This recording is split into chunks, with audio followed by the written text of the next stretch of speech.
Continua. No Paraná, 2 jovens são assassinados em um novo ataque à escola. O governo do estado de Santa Catarina assina novo plano de ampliação da rede de energia elétrica. Acompanhe ainda as condições do tempo e outras informações aqui no SC Acontece ao vivo para todo o estado.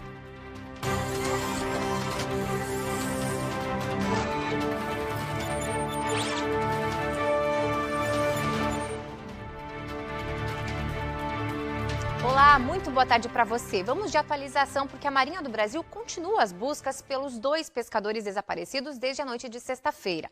Ontem, o barco foi localizado. A Gabriela Mariotto traz os detalhes ao vivo para a gente. Boa tarde, Gabi. Atualiza para a gente sobre essa informação de que o barco não teria naufragado. Na verdade, o que aconteceu de fato? Boa tarde para você.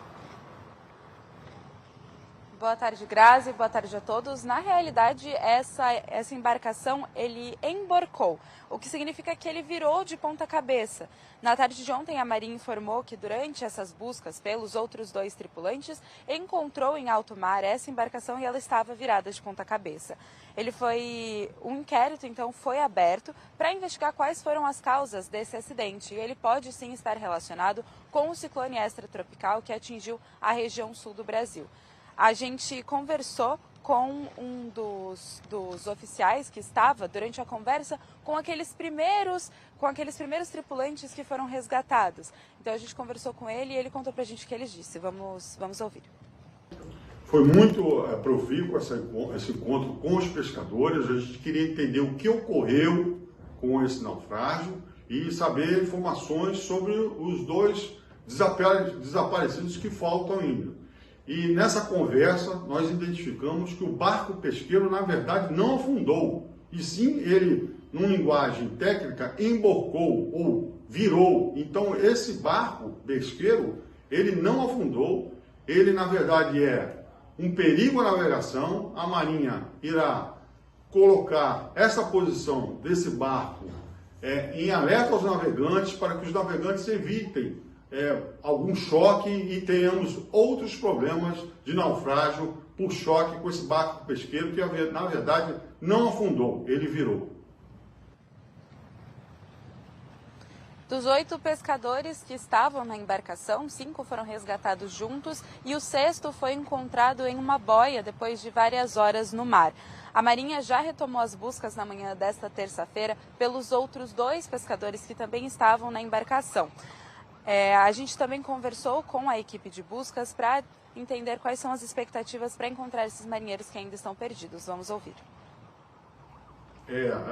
O que acontece? O tempo, nesse momento, ele é inexorável, ele está passando. Por isso que no início das buscas nós empregamos todos os meios disponíveis, aeronaves, navios civis. Mas o tempo vai passando e, naturalmente, o clima está muito frio, a água está fria, né? O tempo de sobrevivência do homem na água realmente está se estendendo, mas nós marinheiros somos homens de fé e vamos continuar as buscas e, enfim, a esperança continua. A gente segue, é claro, então, acompanhando o andamento dessas buscas e torcendo para que esses 2 marinheiros sejam encontrados. A gente volta para o estúdio. Obrigada, Gabi, pelas atualizações. E vamos agora, então, saber como ficam as condições do tempo.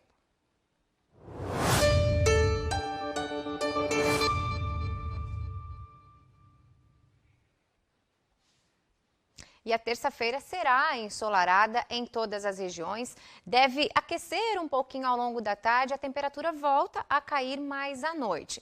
Mas olha, o amanhecer foi bem gelado, com negativas na Serra. Vamos dar uma olhadinha aqui, olha, em Bom Jardim da Serra, menos 3,4, em Urupema, menos 3 graus, em Urubici, menos 2,3 e São Joaquim, menos 1,4 graus, bastante frio na nossa Serra Catarinense. E por falar em São Joaquim, veja que belas imagens que rendeu o amanhecer gelado por lá.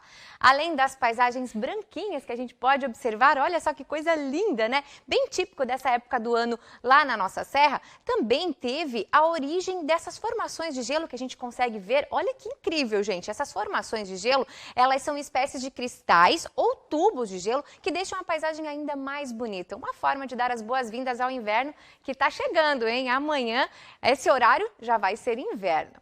E, é claro, o inverno vem trazendo frio e nebulosidade, viu? O dia para amanhã começa com sol, sim, em boa parte do estado, mas vai mudando. As nuvens vão ganhando espaço, pode até chover, mas para a noite em algumas cidades do oeste. Em Chapecó vamos ter mínimas de 10 e máximas de 19. Em Joinville, no norte, mínimas de 11 e máximas de 21. Lá em Itajaí, no Vale, mínimas de 11 e máxima de 22 graus nessa quarta-feira de inverno. Já em Florianópolis e toda a região, um dia mais nublado. Na capital, a gente pode ver mínimas de 13 e máximas de 20 graus. Em Laguna, no sul, mínimas de 14 e máximas de 21. E na Serra, gente, em Urubici, mínimas de 7 e máximas de 15. Não sei se isso vai se confirmar, hein? Mas é assim que o inverno vai chegando aqui ao estado, com mudanças no tempo. E os detalhes a gente fala melhor amanhã. E agora a gente muda de assunto porque um ataque a uma escola no Paraná causou comoção e acendeu alerta nas autoridades mais uma vez. O caso ocorreu pouco mais de 2 meses do assassinato em Blumenau. Veja na reportagem. O ataque aconteceu por volta das 9 da manhã de ontem, nesse colégio estadual em Cambé, interior do Paraná. Segundo a polícia, foram 14 disparos efetuados pelo atirador, um ex-aluno da escola. Ele só parou de atirar porque a arma falhou. Caroline Alves, de 16 anos, foi uma das primeiras pessoas atingidas e morreu na hora. O namorado dela, Luan Augusto, também de 16 anos, ficou gravemente ferido, foi socorrido e morreu nesta madrugada. A polícia rapidamente chegou ao local e conseguiu prender o atirador de 21 anos, que já foi conduzido para uma delegacia em Londrina, onde foi ouvido na tarde de ontem. A Polícia Militar levou em torno de 3 minutos para chegar até o local.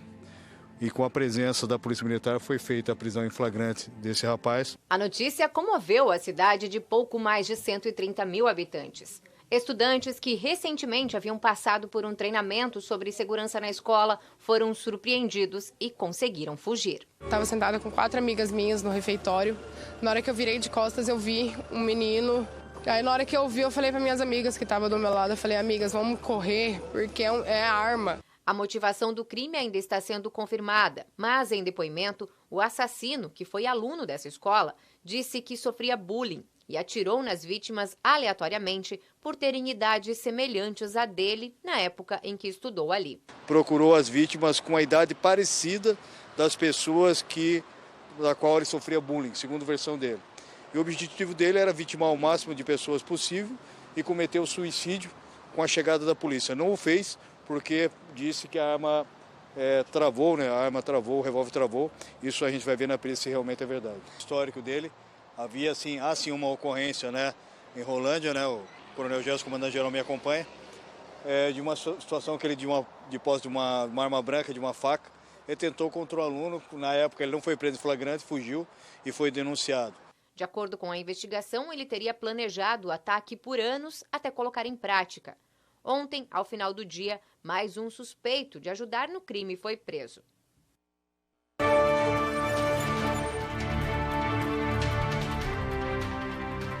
Estamos de volta e olha, depois de um investimento histórico para a Celesc, anunciado em maio, o governo do estado traz um novo plano para ampliar a rede de atendimento com expectativas de melhorar a produção industrial de Santa Catarina.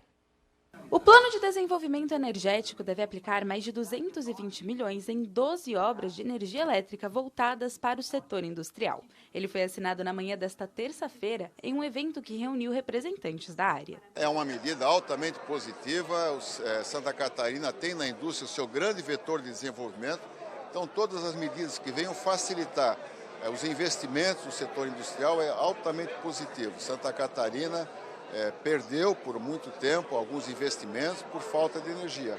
Felizmente está sendo corrigido esse aspecto e Santa Catarina poderá devolver para o Estado novamente, as indústrias catarinenses devolver ao Estado investimentos que serão feitos e retornarão em termos de tributo para os catarinenses. O novo plano de desenvolvimento energético deve atrair novas indústrias para Santa Catarina e expandir a infraestrutura das que já estão aqui. Com isso, mais de 9.000 empregos diretos e indiretos serão gerados. Como é necessário. Então o governo está chamando as empresas hoje, são 11 empresas que terão um aporte do governo para fazer esses investimentos aonde elas estão instaladas, melhorando estações na região onde elas estão instaladas. Isso vai fazer com que a energia no campo, dos 500 quilômetros que nós já estamos fazendo, mais esse aporte de recurso agora, nós vamos mudar a cara de energia em Santa Catarina. Com os investimentos serão implementadas novas subestações, linhas de transmissão e redes de distribuição. Ampliando o abastecimento, a expectativa do governo é que as indústrias gerem um retorno de 160 milhões em impostos para os cofres públicos. É um investimento que acaba trazendo resultado. Ele vai trazer, no crescimento, nós vamos cobrar no futuro ICMS. Então ele é compensado pelo que nós vamos investir. Em maio, o governo de Santa Catarina já havia anunciado o maior investimento da história da companhia elétrica. Foram 4,5 bilhões de reais injetados que ampliaram o abastecimento de energia em áreas rurais. Agora a gente vai conhecer a história de duas irmãs gêmeas que estão caminhando juntas para o centenário. Anitta e Tusnelda estão completando 90 anos e são retrato de uma história preservada no Alto Vale Catarinense. Agrolândia é um dos municípios do Alto Vale que mais tem edificações antigas, bem conservadas. Esta, na Alameda Trombudo Alto, é uma delas. Foi construída em 1933, mesmo ano em que vieram ao mundo as gêmeas Tusnelda e Anitta. Os pais, com as duas irmãs mais velhas delas, tinham acabado de se mudar para a casa nova quando as gêmeas nasceram. E foi uma trajetória de vida marcada por muito trabalho, que começou cedo para elas, na roça. As lembranças daquele tempo ainda estão bem vivas na memória. Eu plantava milho, batata, aipim, o pai plantava e nós sempre estávamos juntos na roça com eles, né? Desde cedo nós trabalhávamos. As gêmeas sopraram as velhinhas de 90 anos no início de maio. E a longevidade acompanha a família. As duas irmãs mais velhas estão com 96 e 93 anos. Como a família é de origem germânica, enfrentou perseguição na época da Segunda Guerra Mundial. Tudo o que remetia à Alemanha era apreendido e destruído, como livros e outros objetos. Mãe não sabia falar o brasileiro, não. Era só o alemão com a mãe, né? O pai depois foi já aprendendo, daí o pai não podia já falar um pouco, né? Mesmo com tudo o que enfrentaram, as gêmeas de 90 anos olham para trás com orgulho pela trajetória de vida. O médico sempre dizia, quando eu chegava lá, daí ele dizia, eu quero chegar nessa idade que nem a senhora tem. E daí, então, eu disse assim, doutor, é só fazer o que nós fazíamos. E no limpar chiqueiro de porco, de vaca, né? Tirar leite, né? Eu só posso agradecer a Deus a minha vida que nós tinha e era boa e nós chegar nos 90 anos, a gente disse, passou tão ligeiro que a gente nem notou. Muita saúde a essas duas e a toda a família. Assim a gente encerra o ESC Acontece de hoje. Lembrando que amanhã, ao meio-dia e 45, estamos de volta. Mas fica o convite, dá aquela passadinha lá na tvbv.com.br e acesse as nossas informações e reportagens. Até amanhã.